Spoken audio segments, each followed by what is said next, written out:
მე ვფიქრობ, რომ ერთი რამ არის ძალიან ნათელი, რომ ის ვითარება, რომელიც არის შექმნილი საქართველოს და ევროკავშირის ურთიერთობებში ქართული ოცნების მიერ წარმოებული პოლიტიკის შედეგად და ეს ხაზგასმით იქნა ნათქვამი მათ შორის ამ სხდომაზეც და ეს არის ყოველთვის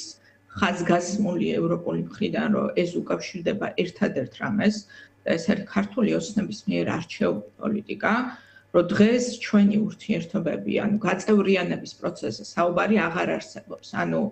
საქართველო ფაქტიურად შეიძლება ითქვას, რომ ევროკავშირში გაწევრიანების კანდიდატი ქვეყანა რჩება მხოლოდ ნომინალურად ფურცელზე, არანაირი შესაბამისი პროცესი არ არსებობს. ეხლა ევროკავშირმა თავის დროზე შექმნა ფორმატი ისეთ ქვეყნებთან ურთიერთობების წარსამართად, როგორც მაგალითად რუსეთი იყო თავის დროზე, სანამ ეს ფორმატი ჩაიხსნებოდა, სადაც ხელისუფლება ამ ქვეყნის აწარმოებს პოლიტიკას, რომელიც სრულიად ეწინააღმდეგება ევროკავშირის ღირებულებებს და ევროკავშირის, ასე ვთქვათ, დღის წესრიგს, მაგრამ მათთან ურთიერთობების შენარჩუნება არის რაღაც ფორმატში საჭირო და ასეთი არის მაგალითად ადამიანის უფლებების თემაზე დიალოგი. მე მინდა შეგახსენოთ, რომ ადამიანის უფლებების დიალოგის განახლებაზე უკვე იყო საუბარი,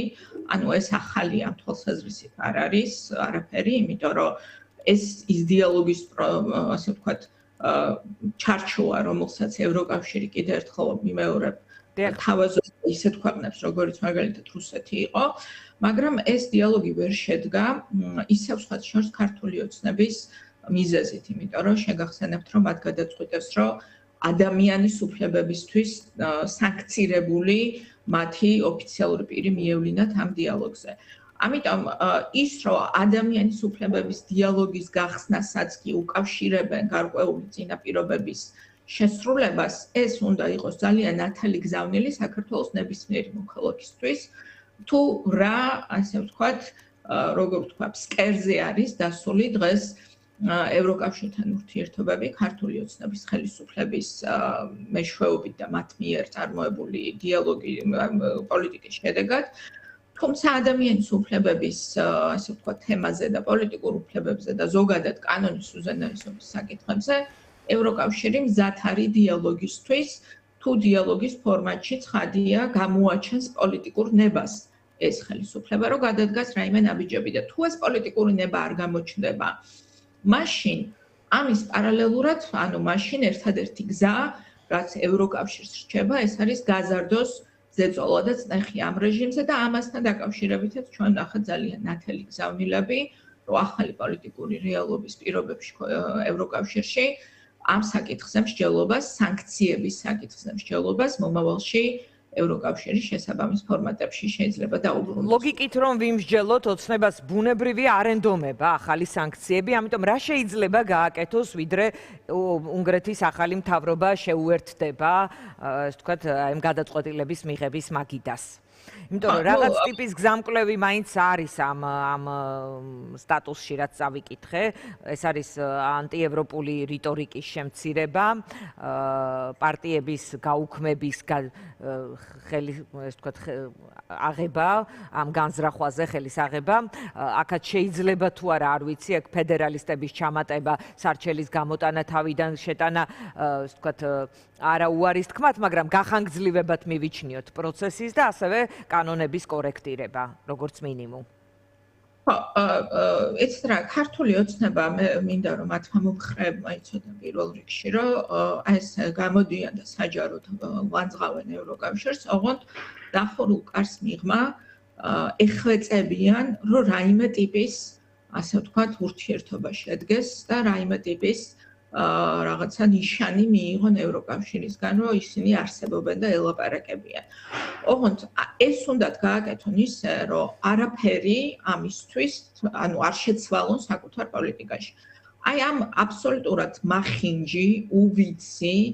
და ქვეყნისთვის ამაზიანებელი მიდგომის ძალიან ნათელი ასახვა არის პოლიტიკურ პარტიებთან დაკავშირებული პროცესი, როდესაც აი ამ ხალხმა, რომლებიც აზრზე არ არიან საერთოდ რას აკეთებენ, უბრალოდ რაღაცა უწონადობაში არიან დაკარგული გეოპოლიტიკურში და საერთაშორისო პოლიტიკის რაღაც სადღაც არ ვიცი სად დაფრინავენ უწონადობაში კიდევ ერთხელ ვამბობ არიან, იმიტომ რომ არანაირი მიმართულებით ეს ქვეყანა არ მიყავთ რეალურად. მათ ეს არის ასახვა, ხო, აი პოლიტიკურ პარტიებთან დაკავშირებით რაც გააკეთეს. ერთის მხრივ დაამატეს დამატებით პარტია ასაგრძალ სიას, მეორეს მხრივ ამითი გაწელეს, ასე ვთქვათ, დრო 9 თვის ათვლა დაიწყო თავიდან კონსტიტუციებურმა სასამართლომ სანამ მიიღებს რაღაცა მითითებას რა უნდა მიიღოს გადაწყვეტილება, იმიტომ რომ მათ გონიათ, აი მათ საკუთარ რაღაცა მახინჯურ აბსოლუტურ აღქმაში რეალობის და ევროპული პოლიტიკის მათ გონიათ, რომ ეს მათ უქმნით რაღაცა სივრცეს манипуляციისთვის ევროპასთან ურთიერთობებში. ოღონდ ამის პარალელური ჩვენი რეალობა იცით რა არის, რომ ჩვენ ამასობაში ყოველ დღე კარგავთ ახალ შესაძლებლობებს და იმ შესაძლებლობებს, რომელზეც ჩვენ ვერც ვიოცნებებდით. მე ამ ქალაქში, როდესაც ჩამოვედი ელჩის რანგში 2005 წლის ბოლოს, ძალიან რთული დასაჯერებელი იყო, რომ საქართველოს ევროკავშირში გაწევრიანების კანდიდატი ქვეყანა გახდებოდა ერთ დღეს. და აი ეს უნიკალური შანსი, რომელიც ჩვენ მივიღეთ, დღეს ამ შანსს გვართმევს ივანიშვილი, იმიტომ რომ აი ამ რაღაცა აბსოლუტური, კიდევ ერთხელ ვამბობ, აი როგორ გითხრათ, უვიცი საგარეო პოლიტიკით, რომელსაც ის აწარმოებს, ის ფიქრობს, რომ არის შესაძლებელი, რომ ერთის მხრივ დემოკრატიული პროცესების საწინააღმდეგოდ ქვეყანაში შეინარჩუნოს ძალაუფლება საკუთარ ხელში და მეორეს მხრივ გააგრძელოს ევროკავშირთან რაღაცა ტიპის თანამშრომლობა და თავიდან აიცილოს დამატებითი წნეხი, რომელიც რა თქმა უნდა მისთვის და მის რეჟიმისთვის ძალიან დიდი დისკომფორტი იქნება უკვე ევროკავშირის დონეზე სანქციების გაღრმავება და გაფართოვება. და ეს ყველაფერი ძალიან ძვირი გვიჯდება ჩვენ დღეს, იმიტომ რომ პოლიტიკური, ასე ვთქვათ, პოლიტიკური ნების არსებობის პირობებში მე მგონი საზოგადოება თავად ხედავს, რომ ევროკავშირის მხრიდან დაყენებული მოთხოვნები რა უნდა მოხდეს ქვეყანაში, რომ დაიწყოს რაღაცა ტიპის, ასე ვთქვათ, ნორმალიზაცია თუ არა, ყოველ შემთხვევაში ჩვენ არ დავკარგოთ უკვე ის შესაძლებლობები, რომლებიც მოგვეცა ევროკავშირთან ურთიერთობებში, როგორც არის მაგალითად უვიზო მიმოსვლა, ძალიან მინიმალური არის ჩამონათვალი, რასაც ევროკავშირი ითხოვს ხელისუფლებისგან და ეხლა ბურთი არის ცხადია მათ მოედაზე. თქვენ შეკითხვას, რომ გავცეს საბოლოოდ პასუხი, ვერ გეტყვით, ეს ხელისუფლება თუ მათ აქვთ რაიმე სახის სურვილი, რომ რაიმე ტიპის ურთიერთობა, თუნდაც ადამიანის უფლებების თემაზე დიალოგი შედგეს ევროკავშირთან. მე მგონი თავად ევროკავშირი რაღაც ამცირებს მოთხოვნების ნუსხას იქედან გამომდინარე, რომ გეოპოლიტიკური მოცემულობაც რთულდება ევროკავშირისთვისაც და საქართველოს როგორც გარკვეული ფუნქციის ეს ვთქვათ, მქონე ქვეყანა თავის გეოგრაფიიდან გამომდინარე შეიძლება მისი საჭიროება იყოს პროცესში. ასე თუ არა, მე არ ვამბობ, რომ ეს ასეა, ასე არის თუ არა, შეიძლება თუ არა შევხედოთ საკითხს. მე ვფიქრობ, რომ ქართული ოცნების პროპაგანდა შეეცდება, რომ ეს ესე გაყიდოს, რაც არის ტყუილი, მორიგი ტყუილი, იმიტომ რომ ევროკავშირის მოთხოვნები, თუ თქვენ გულისხმობთ რაღაც, ასე ვთქვათ, ირანთან დაკავშირებულ ვითარებას, ევროკავშირის მოთხოვნები 8 პუნქტიანი ჩამონათვალი, რომელიც დიდი ხნის წინ უკვე აღარ მახსოვს, ახლა მე მგონი წელიწადნახევრის წინ გაეგზავნა საქართველოს დღევანდელ მართვალ რეჟიმს, რა უნდა შესრულდეს იმისთვის, რომ ჩვენ არ დავკარგოთ მაგალითად უვიზო მიმოსვლა, იგივე ადამიანის უფლებებთან დაკავშირებით დიალოგი, ეს შეთავაზებები, ასე ვთქვათ, ეს მოთხოვნები, იგივე სტანდარტის მოთხოვნები იყო მანამდეც და იგივე სტანდარტის მოთხოვნები არის დღესაც. არასდროს ევროკავშირს განსხვავებით ქართული ოცნებისგან აქვს კაფიოდ ჩამოყალიბებული საკუთარი პოლიტიკა. უბრალოდ ერთადერთი რაც იცვლება, ეს არის პოლიტიკური ვითარება ევროკავშირის შიგნით. ანუ თუ როდესაც ადრე საუბარი იყო, რომ რა ვქნათ, თუ არ ასრულებენ იმ მოთხოვნებსაც ძალიან მოზომილ, მე ვიტყოდი, დაბალანსებულ და შეიძლება ითქვას ჩემი გადასახედიდან მაგალითად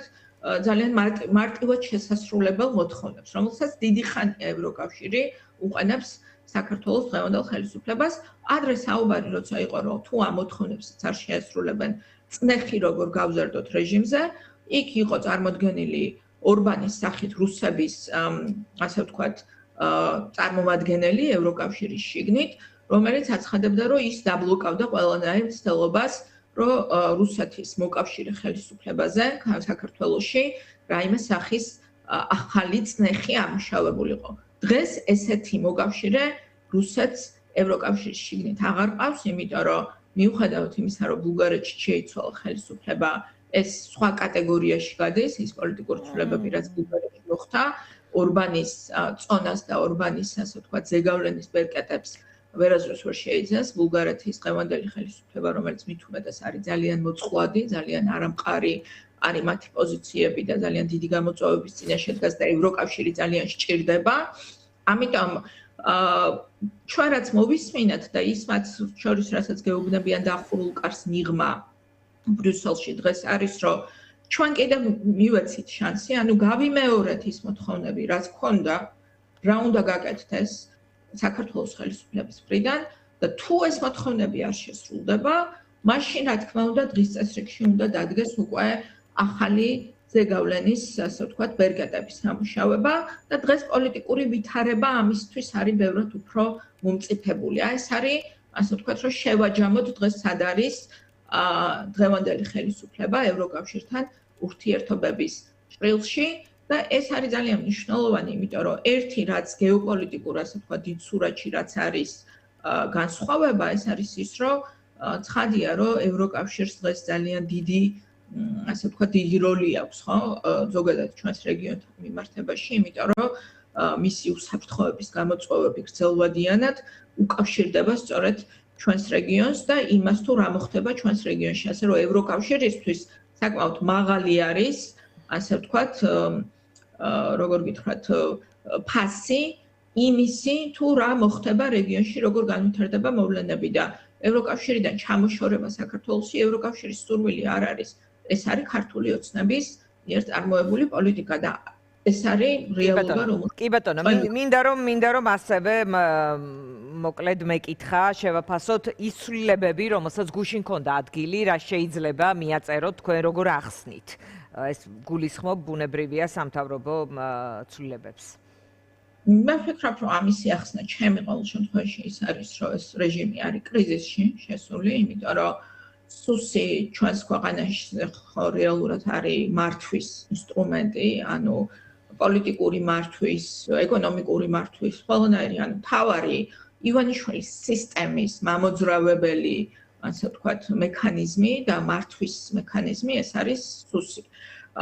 ის რომ გასული ახლა ზუსტად არ მახსოვს წელიწადნახევრის ხო, მე მგონი მანძილზე უკვე მესამეჯერ იცვლება ამ უწყების ხელმძღვანელი და ერთი მეორეზე უფრო არაკომპეტენტური, ასე ვთქვათ, კადრებით. ეს აჩვენებს იმას, რომ ეს ხელისუფლება არის კრიზისში, ხელისუფლებას აქვს რეალურად მართვის კრიზისი და ასე ვთქვათ, ფიქრობენ, რომ რაღაცა ადამიანების ჩანაცვლებით შეიძლება რაიმე ცვლილებები უზრუნველყოთ, მაგრამ რეალობა არის ის, რომ სისტემურ კრიზისში არის შესული ქართული ოცნება. ქართულ ოცნებას დღეს აქვს ორი არჩევანი რეალურად, ძალიან გულწრფელად რო ვთქვათ, გზის გასაყარზე დგანან. ან მიდიან ბოლომდე იმ გზით, რომ ქვეყანაში საერთოდ უქმდება ყველანაირი ჩანასახშიც კი დემოკრატიული რაღაცა, ასე ვთქვათ, ელემენტები, ანუ აბსოლუტური კონსოლიდაცია ხდება სრული ავტოკრატიული რეჟიმის, რაც ნიშნავს იმას, რომ კიდე ძალიან ბევრი ადამიანი უნდა დაიჭირონ, კიდე ძალიან ბევრი ადამიანი უნდა, ასე ვთქვათ, სამართლებრივ დევნას დაუქვემდებარონ, გავიდნენ ბოლომდე და აგრძალონ ოპოზიციური პარტიები თუ კონკრეტული პირები და ასე შემდეგ. და მეორე გზა ეს არის ის, რომ დაიწყონ მათ შორის, რაზეც ვსაუბრობდით, იგივე ევროკავშირის მოთხოვნების შესრულება და აჩვენონ გარე სამყაროს, რომ ეს არ არის ქვეყანა, რომელიც მიდის ბოლომდე, ასე ვთქვათ, კი ბატონო, ნახოთ საითკენ წავა